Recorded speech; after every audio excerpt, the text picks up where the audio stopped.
విరిజల్లు 5వ భాగం.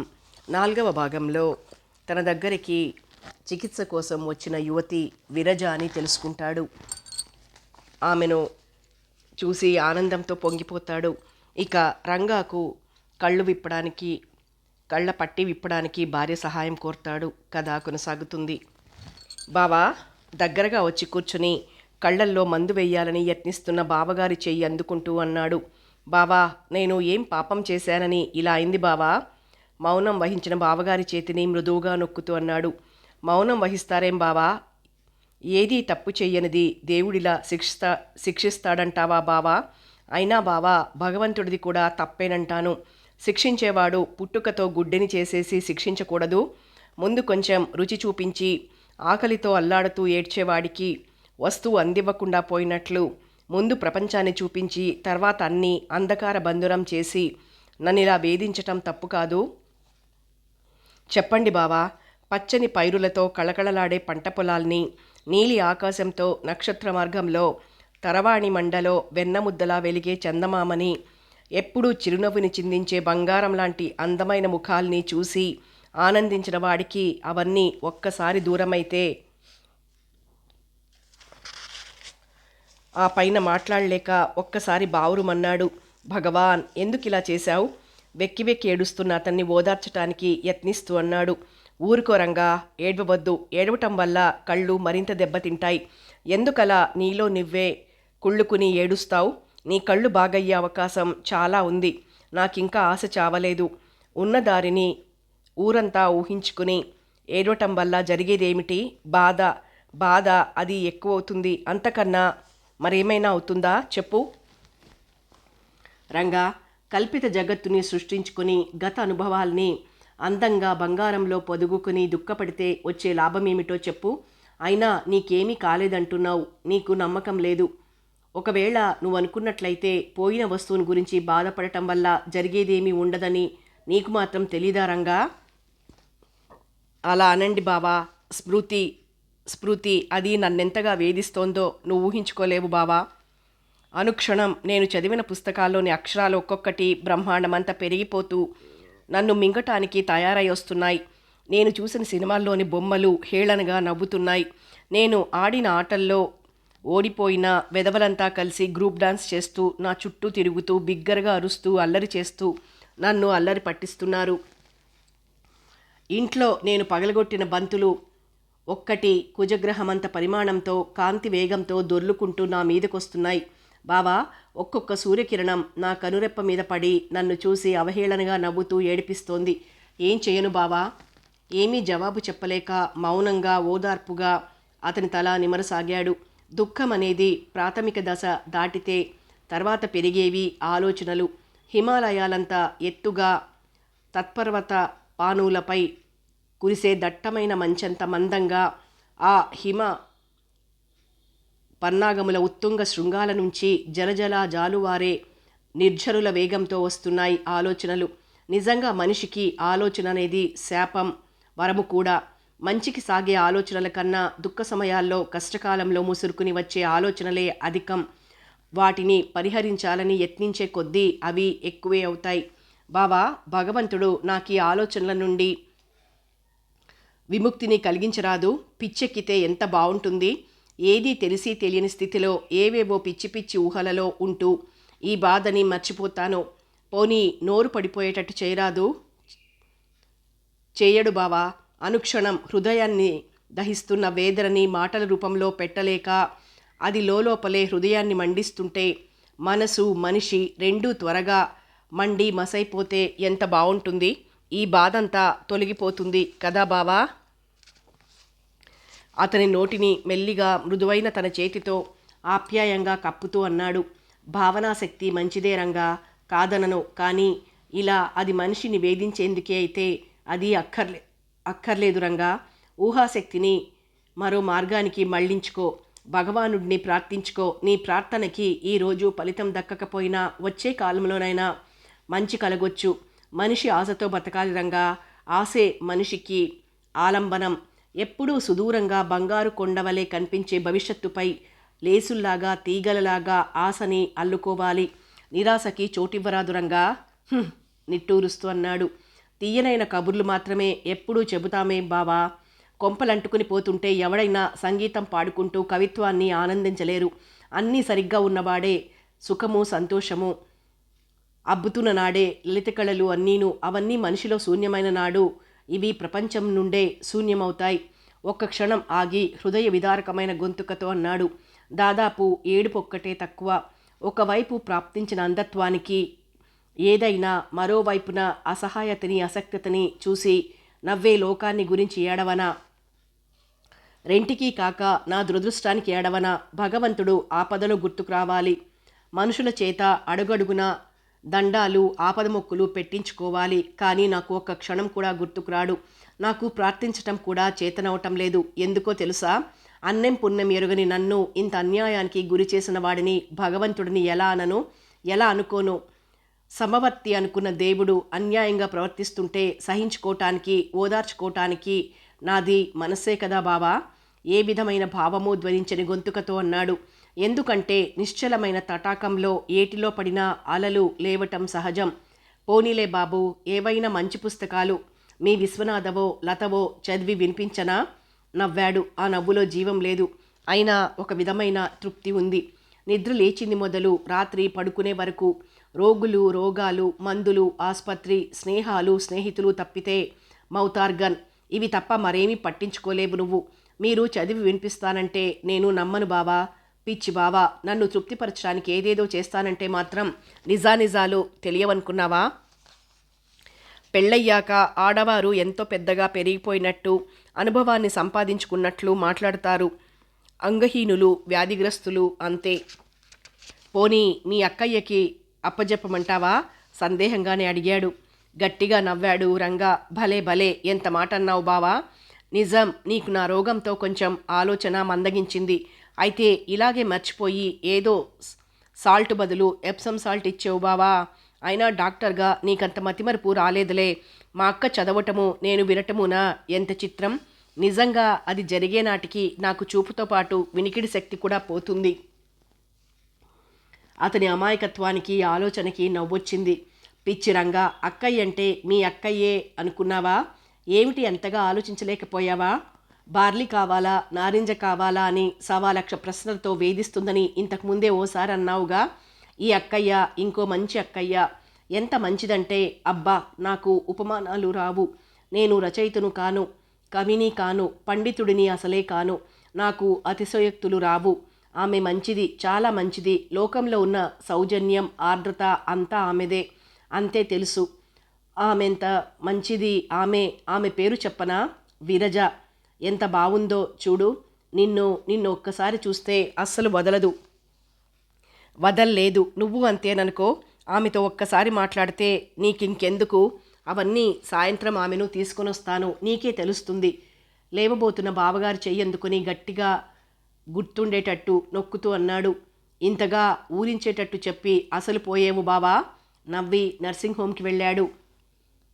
హలో రండి, చూపిన కుర్చీలో కూర్చుంటూ అన్నాడు సూర్యారావు. ఇది నా లేటెస్ట్ వర్క్, చదవండి. ఎవరైనా చదవటానికి యోగ్యులు అనుకుంటే వారికి ఈ కాపీలు ఇచ్చేయండి. ఇచ్చిన బుక్లెట్ని అందుకుని స్థాణువులా చూశాడు. అబ్బా, ఎంతెంత సమాసాలు, ఎంత మనోహరంగా ఉన్నాయి. కొందరికి పలకటానికే నోటికి రావు. ఉత్సాహంగా నవ్వుతూ ఎప్పుడూ తేలిగ్గా తిరుగుతూ ఉండే సూర్యారావు ఇంత చక్కటి గ్రాంధిక భాష రాసి ఇంతటి భావాలను వెలిబుచ్చే శక్తి గలవాడనుకోలేదు. ఎవరూ అసలు అతను రచయిత అనుకోలేదు. భాగ్యాలు అన్న పేరుతో రచనలు చేస్తూ ఉంటాడు. ఆలోచనల్ని పక్కకు నెట్టి కంగ్రాచ్యులేషన్స్ చెప్పాడు. ఇంతకీ నేను మీ వద్దకు వచ్చిన కారణం అడగనే లేదు. నవ్వుతూ అన్నారు. మా అవసరం కొద్దీ వచ్చినా, మీ అవసరం కొద్దీ వచ్చినా ఎలాగో మీరే చెబుతారు కదా అనే ధీమా. తను నవ్వుతూ అన్నాడు. నా విషయమే లేండి. 1-2 నెలల నుంచి నేను చిత్రమైన రోగానికి అలవాటు పడ్డాను డాక్టర్. ఉదయం 4ంటికి లేస్తే నా అవసరాలన్నీ తీర్చుకున్నాక రాసుకుందామని కూర్చొని ఆ 5 గంటల వేళ బ్రహ్మాండమైన కడుపు నొప్పి, ఆకలి, దాహం లాంటిది కలుగుతుంది. ఏ బిస్కెట్లో కారపూసో తింటే కొద్దిగా శాంతిస్తుంది. మళ్ళీ 8ంటికోసారి టిఫిన్ చెయ్యంది, అది అణగదు. 11కి భోంచేస్తాను. మళ్ళీ 1 గంటకే ఆకలి. ఏం చెయ్యను? ఏదో ద్రవమో ఘనంగానే పుచ్చుకుంటాను. మళ్ళీ 4ంటికి టిఫిన్. రాత్రి 7ంటికి భోజనం, ఇక పడుకున్నాక రాత్రంతా ఒకటే నొప్పి. ఇది సంగతి. అసలు తిండంటే అంత లెక్క చెయ్యని వాడిని, దాదాపు బకాసురుడినయ్యాను. నా వెంట రండి. లాంగ్ బెంచ్పై పడుకోబెట్టి పొత్తి కడుపుపై నొక్కుతూ ఎక్కడెక్కడ నొప్పి వస్తుందో పరీక్షించాడు. వాష్ బేసిన్లో చేయి కడుక్కొని మళ్ళీ స్థిమితంగా కూర్చుని అడిగాడు వేణు. ఇంతకు పూర్వం ఎప్పుడైనా వచ్చిందా? దాదాపు ఎన్ని రోజుల నుంచి ఉన్నట్టు? ఓ 2-3 నెలలవుతుందేమో. ఇంకా ఎలా ఎలా ఉంటుందో చెప్పండి చూద్దాం. చాలా చిత్రంగా ఉంటుంది డాక్టర్. ఈ నొప్పి ఏదైనా తింటే తగ్గిపోతుంది. కడుపులో ఏదో ఇనపగుండు బరువు ఎత్తినట్టుగా ఉంటుంది. గుండెల్లో మంటగా ఉంటుంది. నీరసంగా అలసటగా ఉంటుందా? కొన్ని సెకండ్లు ఆలోచనలతో మునిగిపోయాయి. మౌనాన్ని చీలుస్తూ అన్నాడు, ఏమీ లేదండి, ఇది గ్యాస్ట్రిక్ ట్రబుల్. అసలు జబ్బు కాదు, మనిషి తీసుకునే ఆహారంలో డిజార్డర్ ఏర్పడితే మీకు వచ్చింది జబ్బు. దీనికి ఒకటే మందు, మితాహారం, వేళకు తీసుకోవడం, కారం తగ్గించటం. అసలు మానవుడు ఈ ఆకారాన్ని వాడటాన్ని తగ్గిస్తే సగం రోగాలు తగ్గుతాయి. కానీ శరీరంపై కంట్రోల్ తప్పి మనిషి బాధపడుతున్నాడు. మీరు రచయితగా ఏవేవో ఊహించుకోకండి.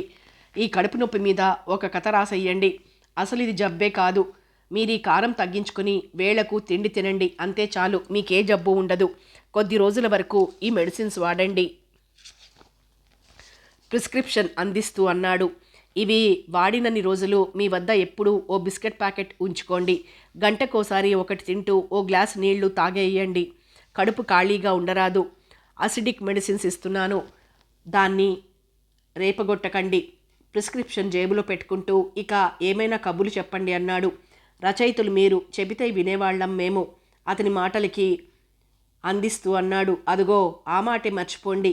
హిమాలయమంతా రచయిత్రిని ఈ దేశంలో పెట్టుకుని నా బోటివాడిని రచయిత అంటే నాకు సిగ్గేస్తోంది. అలా అనొద్దు, నవ్వాడు వేణు. వీళ్ల సంభాషణలో లోకంలో ఉన్న వ్యవహారాలన్నీ దొర్లాయి. సామాన్యమైన రాజకీయాల నుంచి కేంద్ర రాజకీయాల వరకు.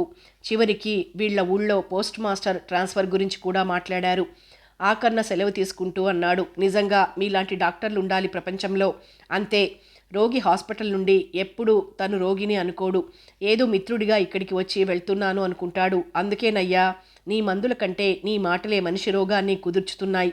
ఇక చాలేవయ్యా, భలే పొగిడావు. కానీ నవ్వి వెళ్ళిపోయాడు సూర్యారావు. మౌనంగా మెడికల్ రిపోర్ట్లు చూడసాగాడు వేణు. విరజ, దేవత, పలకవేం విరజ, ఇన్ని ఏళ్ళు ఎలా విడిచి ఉండగలిగావు? చెప్పు విరజ, ఒక్కరోజైనా ఒక్క క్షణమైనా నేను నీ మనసులో మెదల్లేదా? మనసుని ప్రతాపరించుకుని ఎలా ఉండగలిగావు? అసలు ఎందుకు విడిపోయావు విరజ? ఎలా తప్పిపోయావు? అతను అలా ప్రశ్నించేసరికి ఆమెకి ఆ సంఘటన గుర్తుకొచ్చి కన్నీరు సుళ్ళు తిరిగాయి. కన్నీరు తుడుచుకుంటూ అంది, ఆ భయంకరమైన క్షణాన్ని తలుచుకుంటే ఇప్పుడు కూడా భయమేస్తోంది వేణు. మనసుకి ఆ స్మృతి తగులుతూనే బాధ మొదలవుతుంది. అయినా నా కష్ట జీవితం నీకు చెప్పుకోకుండా ఉండలేను. ఆ రోజు అసలెందుకు తెల్లారాలి? అంత క్రితం రోజు నన్నంతగా బాధించిన ఆ కాలు ఎందుకు బాగవ్వాలి? మనిద్దరమే తోడెవరు పెద్దవాళ్ళు లేకుండా ఆ తిరణాలకు ఎందుకు వెళ్ళాలి? అంత విధి.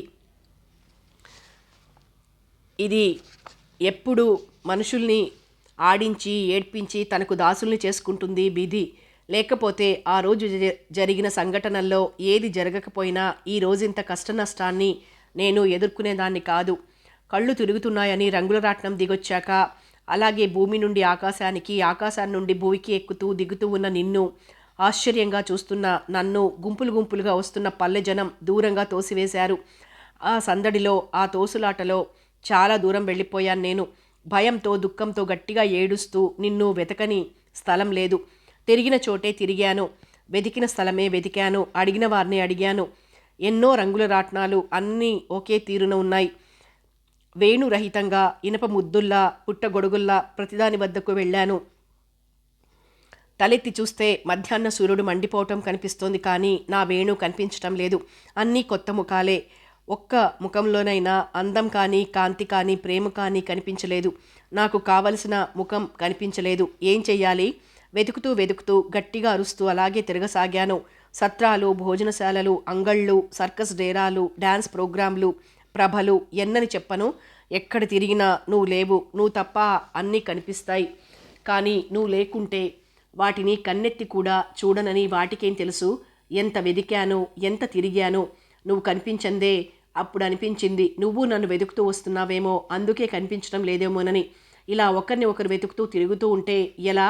అందుకని ఓ మిఠాయి దుకాణం వద్ద నిల్చుని నీ కోసం, నీ రాక కోసం ఎదురు చూడసాగాను.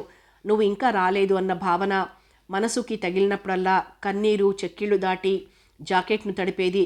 అప్పుడే ఆ క్షణంలోనే అంతవరకు నేను ఎరుగని బాధ, దుఃఖం అనేవి జీవితంలో ప్రారంభమైంది. ఆనాటి నుంచి ఒక్కసారైనా ఒక్క చిరునవ్వు అయినా నవ్వానా నిన్ను చూసే వరకు? చీకటి పడటం ప్రారంభించింది. మనసు నిండా దుఃఖం పులుముకుంటుంటే ఏడవటం ప్రారంభించాను. ఎవరు ఓదార్చుతారు? ఓదార్చగల వాళ్ళు, ఓదార్చవలసిన వాళ్ళు దూరమయ్యారు. ఎంతగా ఏడ్చానో ఏమో. ఏడ్చి ఏడ్చి అలాగే మగతగా కన్ను మూశాను. ఎంతసేపు నిద్రపోయానో బహుశా ఎక్కువసేపు అయ్యుండదు. ఎవరో ఒక వ్యక్తి నన్ను నిద్రలేపాడు. నల్లగా, బలిష్టంగా, కరుడు కట్టిన రాక్షసత్వంలా ఉన్నాడు. నన్ను నిద్రలేపాక ఎవరు, ఎందుకు ఏడుస్తున్నావు అని అడిగాడు. నేను గట్టిగా ఏడ్చేసి అంతా చెప్పాను.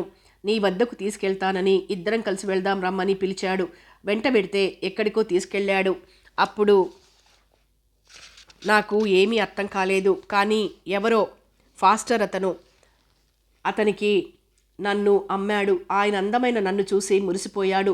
నన్ను మభ్యపుచ్చి బెదిరించి ఎలాగో బాంబే తీసుకుని వెళ్ళాడు. వెళ్ళే ముందు నన్ను గురించిన సమాచారమంతా సేకరించాడట. నేనెవరో కనుక్కున్నాడట. నువ్వు నన్ను వెతుకుతూ అతన్ని కూడా అడిగావట. నీ ఫోటో కూడా ఒకటి తీశాడట. నా తల్లిదండ్రులెవరో, వారికి అండదండలు ఎవరో విచారించాడట. తనతో పాటు నన్ను బాంబేకి తీసుకెళ్ళాక ఏవేవో చెప్పాడు. నా వాళ్లకు అప్పగించడానికి నా అడ్రస్ తెలియదట. నేను మన ఊరి పేరు చెబితే అదెక్కడుందో ఎవరికీ తెలియడం లేదన్నారు. మోసం చేసేవాళ్ళు ఎన్నైనా చెబుతారు, ఏమైనా చేస్తారు. స్థానిక పత్రికల్లో ప్రకటించి అది వ్యర్థమైందని అబద్ధం కల్పించాడు. మోసగాళ్ళు అందరూ అలా ఉండలేరు కదా. క్రమంగా వాతావరణాన్ని బట్టి నేను అందరినీ మర్చిపోయాను. కానీ ఓ నెల గడిచాక ఓ చిత్రమైన కల వచ్చింది. అందులో నువ్వు జ్వరంతో బాధపడుతున్నావట. చదువు అక్కర్లేదని అంటున్నావట. మరేమీ చెప్పకున్నా నాకు తెలిసిపోయింది నీ రహస్యం. నువ్వు నన్ను గురించి బాధపడుతున్నావు, నా కోసమే చదువు మానుకుంటున్నావు అని.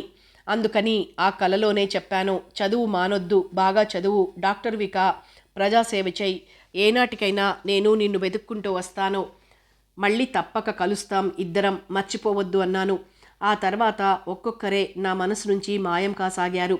నేను మర్చిపోయినా పోతున్నా అతను మాత్రం ఎప్పటికప్పుడు మన వాళ్ళని మర్చిపోకుండా ఇక్కడి విషయాల్ని సేకరించుకుంటూ ఉండేవాడట.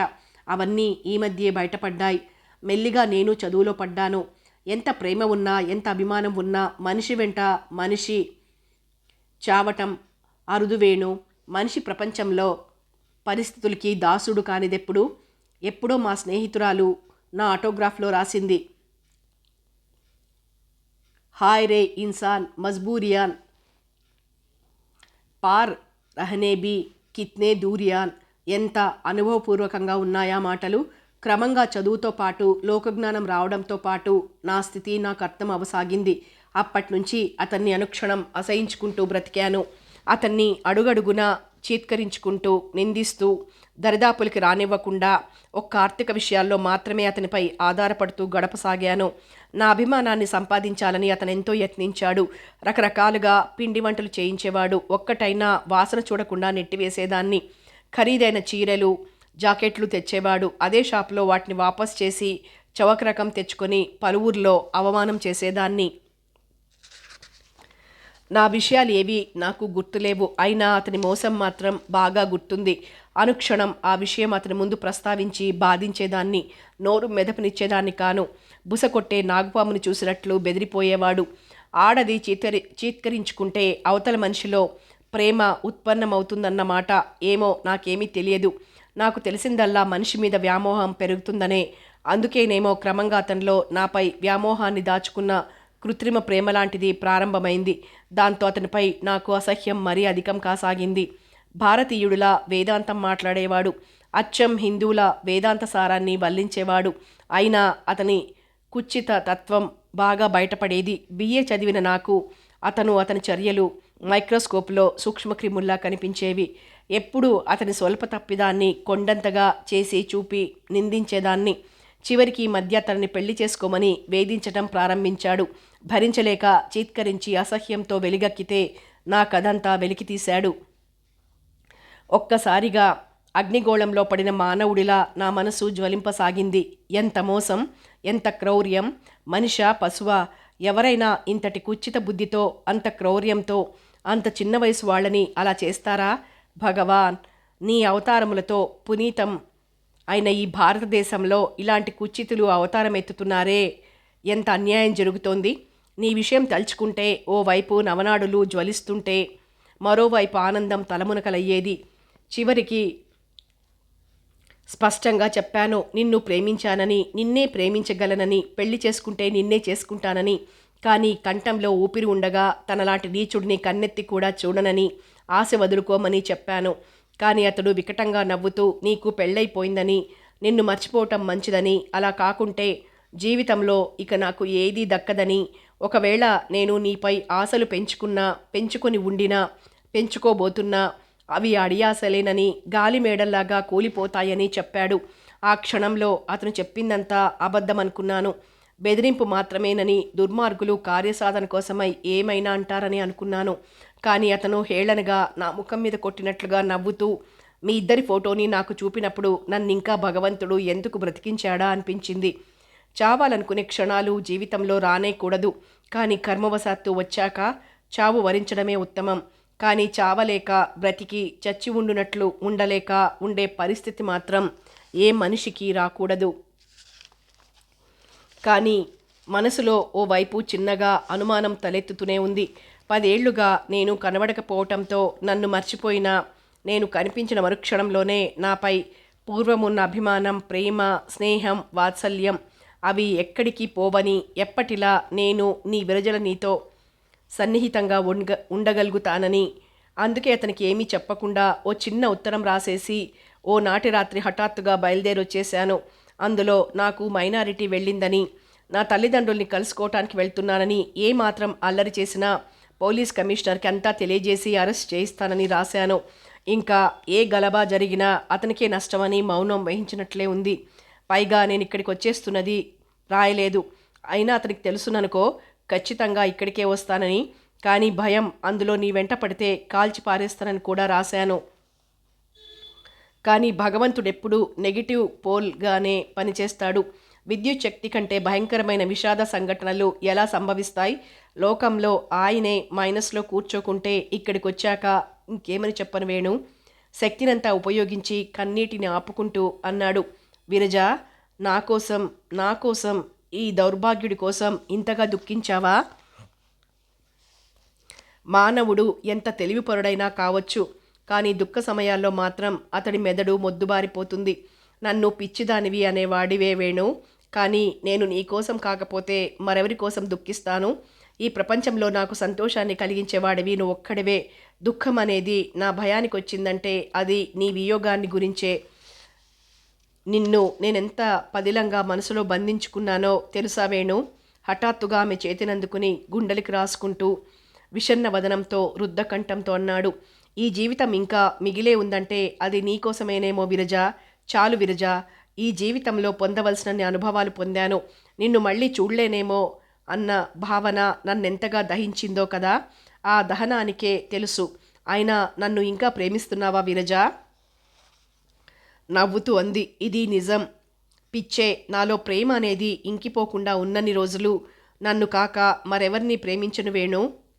నా ప్రేమ వాహిని నిర్మలంగా, నిశ్చలంగా, నిబ్బరంగా సదా నీ వేసే ఒడిదుడుకులు లేకుండా ప్రవహిస్తూ ఉంటుంది. ఇప్పుడే కాదు, ఎప్పటికీ నిన్నే ప్రేమిస్తూ ఉంటాను నేను. ఆ చేతిని అలాగే తీసుకుని మృదువుగా మల్లెపువ్వుని తాకినట్టు ముద్దు పెట్టుకుంటూ అన్నాడు. నిజంగా నేను ధన్యుడిని విరజ, నిజం. దేవత అనుగ్రహించిన మానవుడు ధన్యుడు కాక మరేమవుతాడు? నిజం విరజ. ఆనందంలో నా గుండెలు ఎలా కొట్టుకుంటున్నాయో చూడు. ఆమె చేతిని గుండెలపై ఆనించుకుంటూ అన్నాడు. నా మనస్సు ఉప్పొంగిపోతోంది. ఆనందాన్ని పట్టలేకపోతున్నాను విరజ. ఏం చెయ్యాలి? ఒక విధమైన చిత్తవృత్తి కలవాళ్ళు దుఃఖాన్ని కానీ అణుచుకోలేరు, భరించలేరు. వారు దాని తాకిడికి తట్టుకోవాలంటే ఆలంబనం కావాలి. ఏమీ జవాబివ్వకుండా మెల్లిగా మందహాసం చేసింది. శుక్లాష్టమిన నడిరేయిన చందమామ వెలిగినట్టు. అలా నవ్వకు విరజ. నీ నవ్వులన్నీ నా గుండెల్లో కూర్చుని ప్రతి సెకండ్ మార్మోగుతూ నన్ను నిద్రకు దూరం చేస్తున్నాయి. సదా నీ స్మరణే, అనుక్షణం నీ ఆలోచనే. నిద్రపోయినా పోకున్నా మేలుకున్నా ఏ పనిలో మునిగిపోయినా మనసు నిండా నువ్వే నిండుకొని నన్ను నిలవనీయకుండా ఉన్నావు. నిజంగా నువ్వన్నట్టు పిచ్చెక్కితే ఎంత బాగుంటుంది విరజ. మౌనంగా చిరునవ్వు నవ్వుతూ ఉదయిస్తున్న సూర్యుడి కమలపత్రముల మీద కాంతుల్ని విరజిమ్ముతున్నట్టు అతని ముఖంలోకి చూస్తూ కూర్చుంది. అలా చూడకు విరజ, నేను నిలపలేను. నా మనసు వశం తప్పుతోందా అనిపిస్తోంది. ఎలా విరజ నిన్ను విడిచి ఉండటం? రోజు ఉదయం ఓ గంట సాయంత్రం నీ సాన్నిధ్యంలో, అంతేనా నీ ప్రియుడికి భాగ్యం? సదా నా సన్నిధిలో నువ్వు, నీ సాన్నిధ్యంలో నేను ఉండే అదృష్టం లేదా? ఆ అవకాశమే రాదా? చెప్పు విరజ, ఇక ఎప్పుడు ఇంతేనా? కలుసుకున్నప్పుడల్లా కళ్ళనీళ్లు నింపుకోవటం, మళ్ళీ కలుసుకునే వరకు ఆలోచనల్లో మునిగిపోవటం, ఇదేనా నేను నా అదృష్టం అనుకోవాల్సింది? మాట్లాడవేం విరజ? ప్రశాంతమైన వదనంతో, నిర్మలత్వాన్ని సూచించే గొంతుకతో మెల్లిగా అంది. ఎవరో ఉర్దూ కవి రాశాడు, నువ్వు నా దగ్గరుంటే నువ్వే నా ప్రపంచం అనుకుంటాను, నువ్వు దూరంగా ఉంటే ప్రపంచమంతా నువ్వే నిండి ఉంటావు. ఆమె మాటల్ని పూర్తి కానివ్వకుండానే ఉద్రేకంతో వణుకుతున్న గొంతుకతో అన్నాడు. కవిత్వాల జోలికి వెళ్ళొద్దు. ఈ కబులు ఉపమానాలతో మనసులకి పైపై మలాం వేస్తారు, కానీ నిజమైన మనసుని వెల్లడించరు. వాస్తవికతను తెలుపలేని కవిత్వం ఎందుకు? కల్పనతో మురిసేవాళ్లుంటారంటే వాళ్ల విషయం మనకెందుకు? సహజమైన చిరునవ్వును చెదర్నీయకుండా అంది. లేదు వేణు, ఉర్దూ పారసీక కవిత్వం నువ్వు విని ఉండవు. వాటిలో అతిశయోక్తులు అనేవి వెతికినా కనిపించవు. అంతరంగ చిత్రణ, అనంతరంగ చిత్రణ తప్ప అందులో మరేదీ లేదు. నిష్కర్షగా మాటలతో పని లేదన్నట్లు అన్నాడు. పోనీలే, కవిత్వం విషయాలు మనకెందుకు? అవి రాసిన వాడివి బ్రతికించవు, తమని అమ్మేవాడిని తప్ప ఇంకొకరిని బాగు చెయ్యవు. నా మాటకి జవాబు చెప్పు. నా వద్దే, నా ఇంట్లోనే ఎప్పుడుంటావు? ఆమె ఆ ప్రశ్నకి జవాబివ్వలేదు. సంఘానికి భయపడుతున్నావు కదూ? చీచి, ఏం సంఘం, ఏం ప్రపంచం? చిరాగ్గా ఒక సెకండ్ తర్వాత అన్నాడు. నువ్వు నా ఇంట్లోనే పుట్టి ఉండరాదా విరజ? అలా అయ్యుంటే ఎంత బాగుండేది. అయినా అంత అదృష్టవంతుడినా నేను? 5-6 సెకండ్లు లోకానికి ఎదురుగా తిరిగాయి. లోకాన్ని నువ్వు కాదన్నా, నేను లోకాన్ని కాదన్నా, ఆదిలో మనలో మనకి కొరతగానే ఉంటుంది. మనసు బాధిస్తూనే ఉంటుంది. అదేదో కించగానే ఉంటుంది. ఈ ప్రపంచంలో జన్మించడమే దోషం. పుట్టిన మనసున్న మనిషిగా మానవత్వానికి దగ్గరగా పుట్టడం మరీ దోషం. అయినా అదంతా గ్రహచారం. పోనీ నీ మనసులోని మాట చెప్పు విరజ. మళ్ళీ జన్మ అనేది ఉంటే ఆ జన్మలో నువ్వు నా దగ్గరకు వచ్చేందుకై జన్మిస్తావు కదూ? మనసులోని ఆశంతా ఉట్టిపడేట్లడిగాడు. మనిషిలో ఉత్సాహాన్ని కలిగించే విషయాలు ఏవైనా ఉంటే ఎంత ఆనందాన్ని కలిగిస్తాయో వాటికి రెట్టింపు ఆనందం కలిగించింది ఆమెలో. తప్పక వేణు, అంతకంటే నాకు కావాల్సిందేముంది? పునర్జన్మ అంటూ ఉంటే తప్పక నేను మీ ఇంటికే వస్తాను. ఈ జీవన కలశంలో అమృతం చిలికిన దేవుడివి నువ్వు. నిన్ను ఈ జన్మలో విడిచి ఉండటమే దురదృష్టకరం. ఇంకా ఇంకో జన్మలోనైనా నీ వద్దకు రాకుండా ఉండగలనా? మగవాడికి ఆశ అధికం. విషయాన్ని విపులీకరించే వరకు ఊరుకోదు అతని హృదయం. మా ఇంట్లో పుట్టటం అంటే మా ఇంట్లోనే పుట్టకూడదు విరజ. అలాగైనా మనం వేరవుతాం. అందుకే ఎక్కడో పుట్టిన అనతి కాలంలోనే నా వద్దకు రావాలి. గలగల నవ్వింది, చుక్కలు సిగ్గుపడేట్టు. వేణు, నేను నీతో ఉండాలి, నేను నీకు కావాలి, అంతే కదా దానర్థం. వచ్చే జన్మలో నేను నీదాన్నే వేణు. పరమ సంతోషంతో మృదువైన ఆమె అంగుళుల్ని ముద్దు పెట్టుకుంటూ అన్నాడు.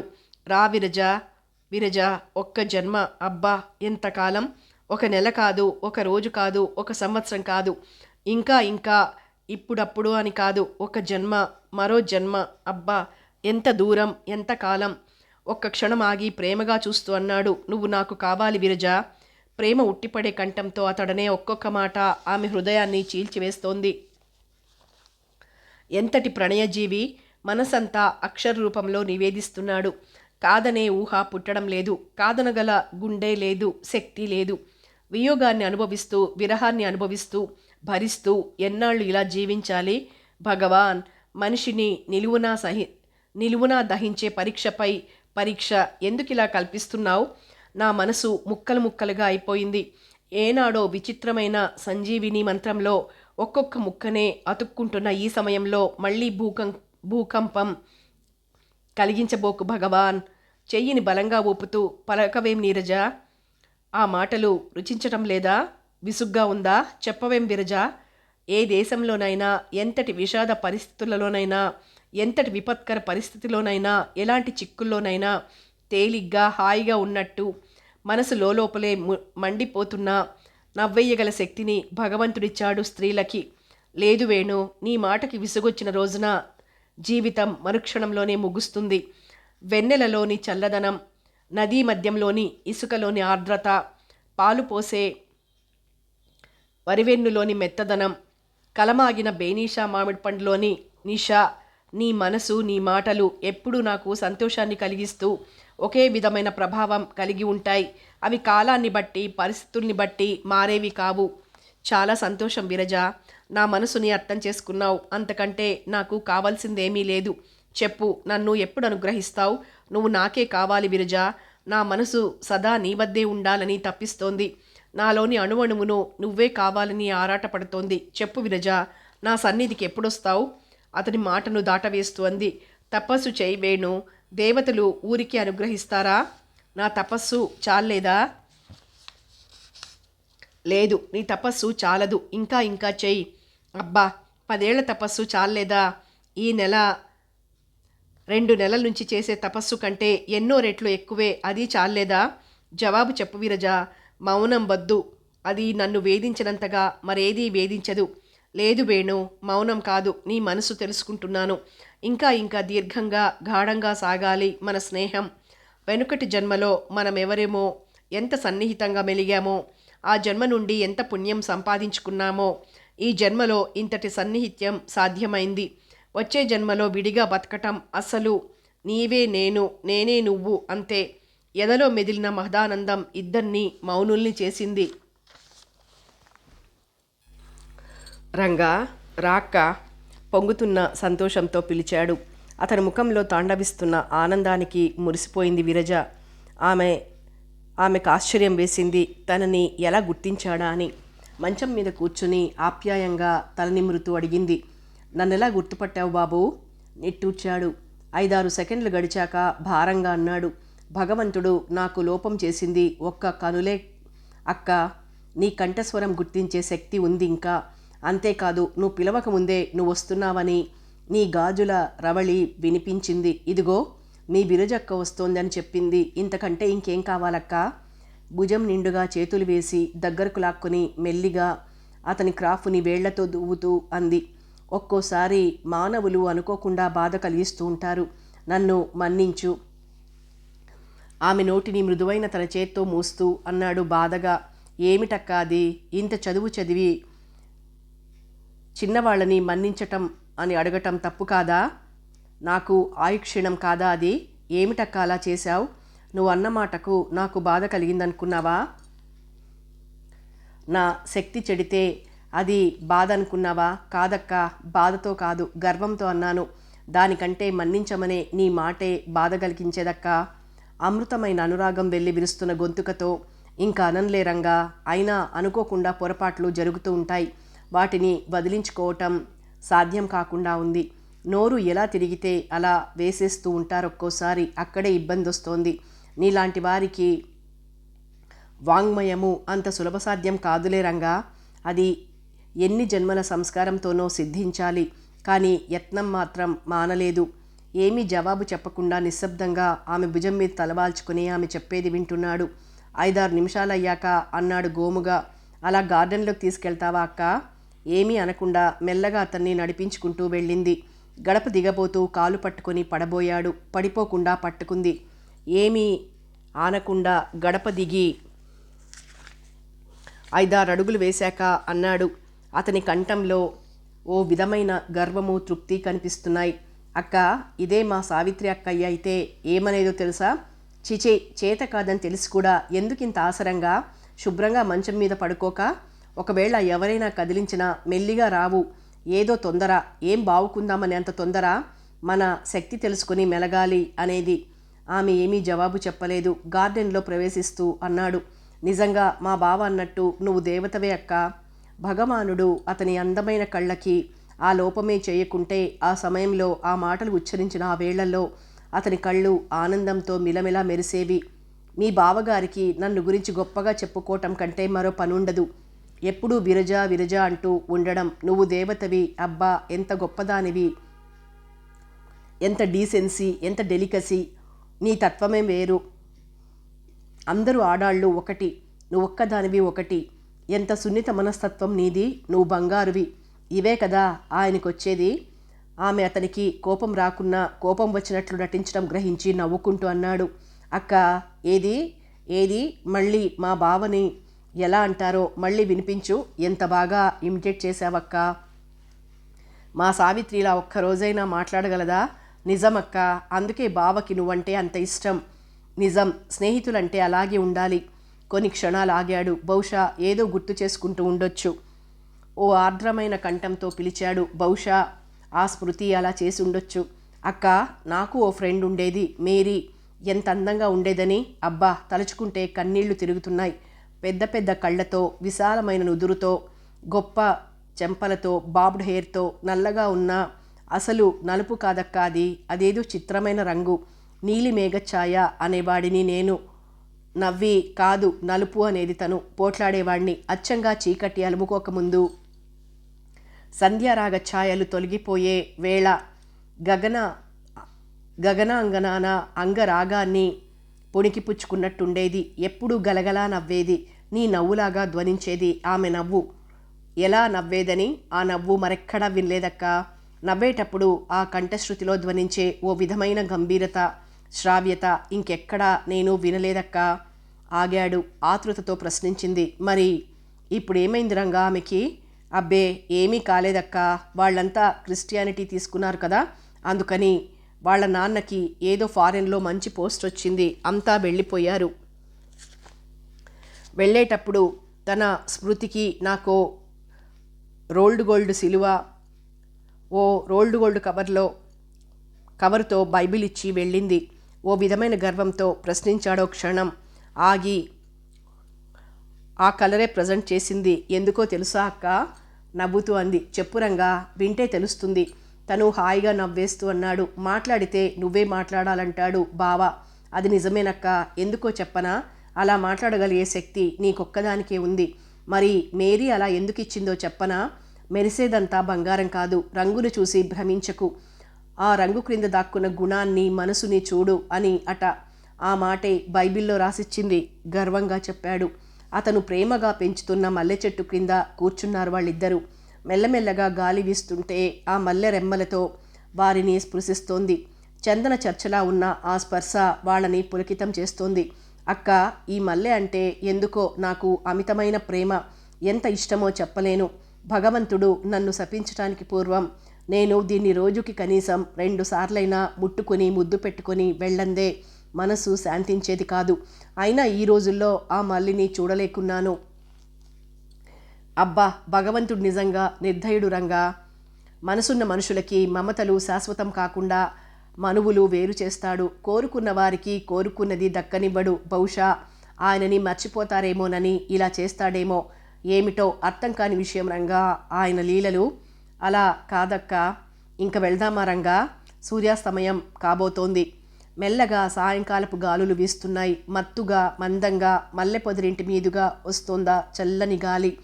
కవులకి, కళాకారులకి ఉత్తేజాన్ని కలిగించే వాతావరణం. సూర్యాస్తమయం అవుతోందక్క. ఎలా ఉందో చెప్పనా? ఎర్రగా ఉన్న సూర్యబింబం కోపగించుకున్నప్పుడు ప్రియురాలి నేత్రంలా ఉంది. ఆమె ఆనందంగా నవ్వినప్పటి ఆమె అధరంలా ఉంది. చుట్టూ కమ్ముకున్న మేఘాలు ఆ కాంతి సోకి సంధ్యాదేవి గులాబీ రేకులతో ఆయనకి పూజ చేసినట్లున్నాయి కదక్కా. అతని పాలభాగాన్ని చుంబించడం కంటే అతన్ని మరో విధంగా మెచ్చుకోలేకపోయింది. అప్పటి ఆమె తృప్తితో మెరిసే కళ్ళను చూసే భాగ్యం లేకపోయింది అతడికి. నుదురు తుడుచుకుంటూ అన్నాడు. సరే పదక్క వెళ్దాం.